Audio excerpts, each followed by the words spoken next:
I think being Trumps and having the Trump genetics, we knew we wanted to be in this family business really since, almost we were born. People often say that I have Trumpisms and certain mannerisms derived directly from him.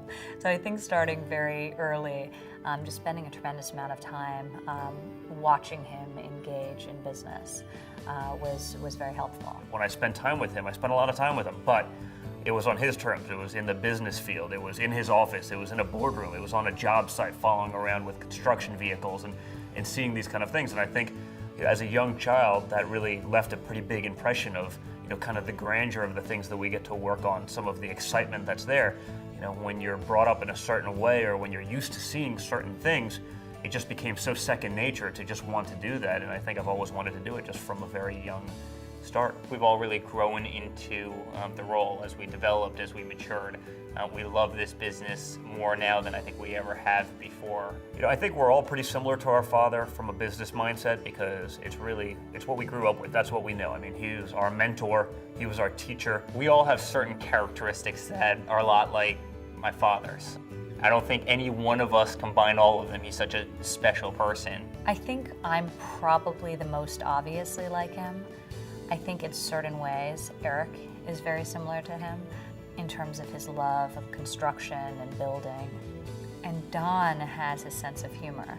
The three of us incorporate him, very well in many different ways. A challenge that I recognized early on was that we all, my father, my brothers, myself, have extremely strong personalities. We're very competitive, we're very enthusiastic, we're not very shy, and just finding a way to all work together in a productive way as opposed to the opposite, like unfortunately you see in so many family companies. We're always communicating, we're always bouncing ideas off of each other, and then ultimately we're always engaging my father in those discussions at a higher level, or should we need his advice. It never fails to surprise me how important the Trump brand is, the Trump name.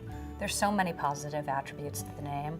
One of the things I love about it as we use it to grow various business vehicles is the fact that it's not typecast. On the hotel side, it sells out rooms. We go into a golf course and immediately upon buying it and doing construction, we gain 200 more members because they're excited at what we're going to bring. They're excited with the energy, the amount of money we'll put into the course, the white glove service that we're really known for. It appeals both to the aspirational and to the established businessman. It appeals to the female and the men. There's not sort of a very tight subsect of the population that understands what Trump is. My primary job is not to build buildings with the Trump name on it, but is to really be the caretaker of that annuity of kind of making sure not to kill the golden goose, which is the brand and the brand that he's created over such a long period of time. It's easier for us to be personal, to take our brand personally because it is a family brand.